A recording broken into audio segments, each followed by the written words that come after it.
Oh, the original comic takes place in New Orleans in Mardi Gras, and that's awesome. It's about this one really weird guy.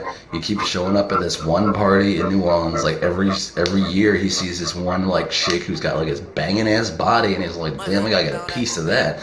But she's like got this like old face and all that, and he's just like, oh well, I see her every year, and she's here, and I keep seeing her and seeing her. So this year, I'm gonna go freaking talk to her. So he goes up and he talks to her, and they're just like freaking hitting it off, and they're in love. And he's just like, dude, you're freaking awesome. Let's dance the night away. And they dance and they party, and it's just like magic. The night is young, and they're having too much fucking fun and awesomeness. And it's like, you know what, babe? Let's me and you get married, dude. Let's keep our masks on. Let's just get out of this party and rush down to the nearest chapel, and me and you can get married and be in love forever. And she's like, okay. And she's like, all right. So they go over there, and he's like, this is the fucking best. So like, he actually gets married to this broad, and they're like, yeah, this is freaking awesome. We're husband and wife. And oh yeah, I never actually saw your face. So let's take off our masks and make out.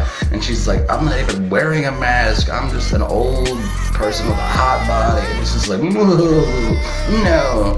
And like, they never really explain in the comic if it's like a curse to make her body look banging, if she's got, if she's young with an old face, or she's old with a young face. They never really explain it. It's just sort of like, oh well, take your mask off.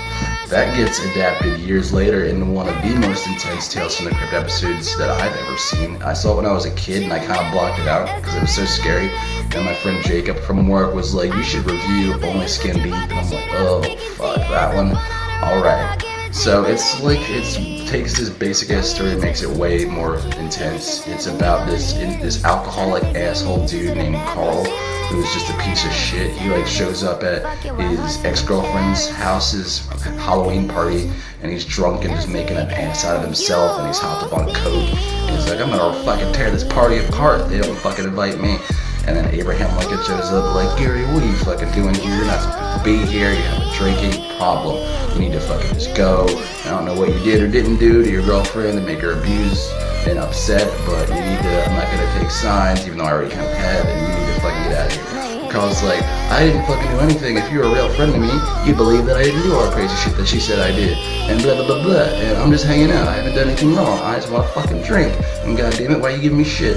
And Abraham Lincoln's like, you know what, dude? Just get your one drink and then get the fucking step in. And he's like, fine, I won't.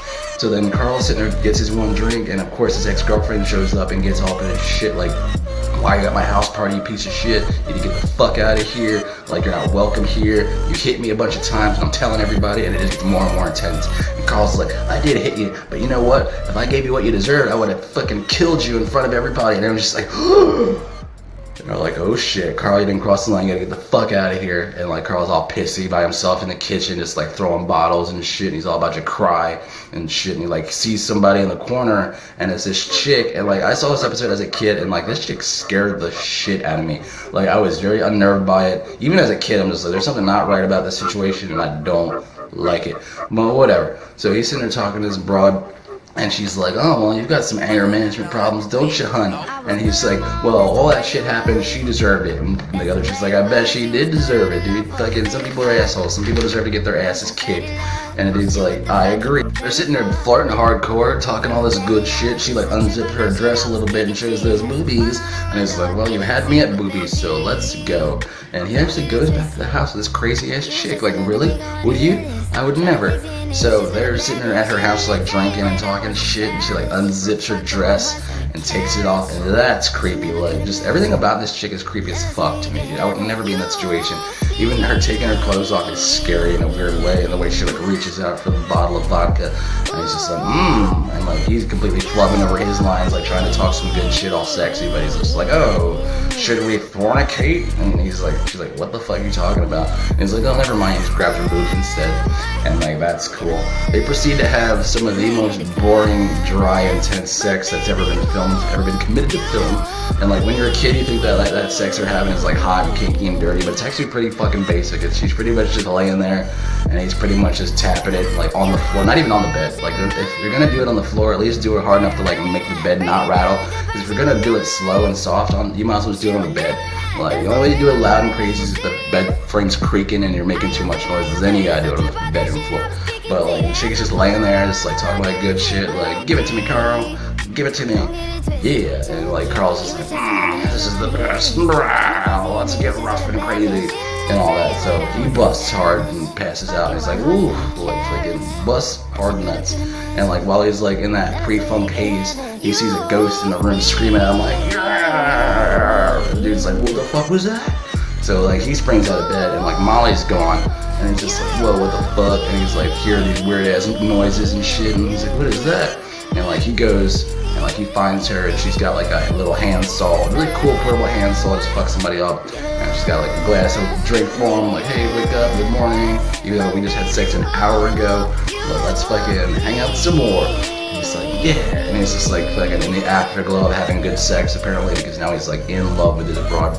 And he's just like, we fucking had the best sex ever. And I know we said no names and no faces and all that shit, but I think we should take off our masks and we should tell each other's names and all our shit, and we should fucking get married. And I was like, what the fuck? You said not to do that. We're not doing that. Like, we're just having our kinky ass thing. And he's like, no, I'm in love with you, goddammit. You need to fucking respect my emotions. And Molly's like, you need to get the fuck out of here too because you suck. And Carl's like, no, why does this always fucking happen? You're with me now. This is it. And like he's fucking grabbing her and shaking her, and he fucking storms out, and he's like, I need to find who this girl is. And he's like in the medicine cabinet, like trying to like fucking take some medicine, and like he looks for her name on the shit, it's not even there. He's like, oh shit, who is this girl? And like all the names are scratched off of that shit, and like no names, like fuck. So he's going through this fucking chick's house, like tearing shit apart. He goes through her mail, like dude, this guy's an asshole, dude. Like just fucking leave. At what point in this situation do you not like, hey, this might be a little bit too much, but like of course this guy's a fucking asshole, so he's gonna do whatever he has to do to get more butt. So like he's freaking the fuck out and like going through her house, and like he finds this one room with a cabinet in it, and he's like sneaking up to it, like sneaking like a sneaky snake. And like he opens the cabinet and there's all these freaking faces in there. There's like 10 faces of death on sticks just posted up like cool art things. Probably saw them on her Etsy store. And like there's roaches crawling all over the masks' faces just to prove the point that it's gross and not cool. And he's just like, oh shit. And like anybody else would just get out at that point, but like he doesn't. I'm like, nah, he doesn't. He just fucking goes over to the chick. He's like, what is this? What are you doing here? You're fucking crazy. Show me your face. And he starts trying to pull the chick's face off. But it turns out the chick's face is her face.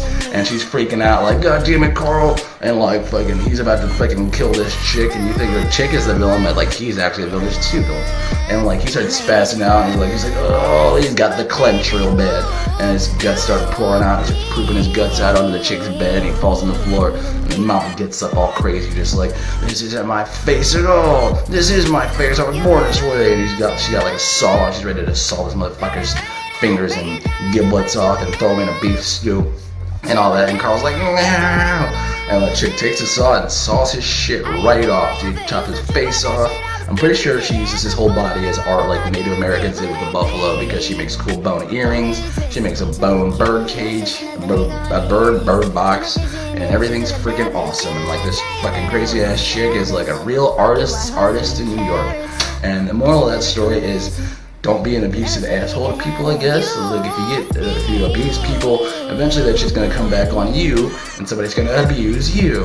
And another good moral is to not judge people by their appearance, because like you could see some hot ass broad with a sexy ass body at a party, and she could be the girl of your dreams who like knocks your blocks off, makes you come really hard, or she could be the person who chops your face off and kills you. So gotta pick and choose, people, and that's it.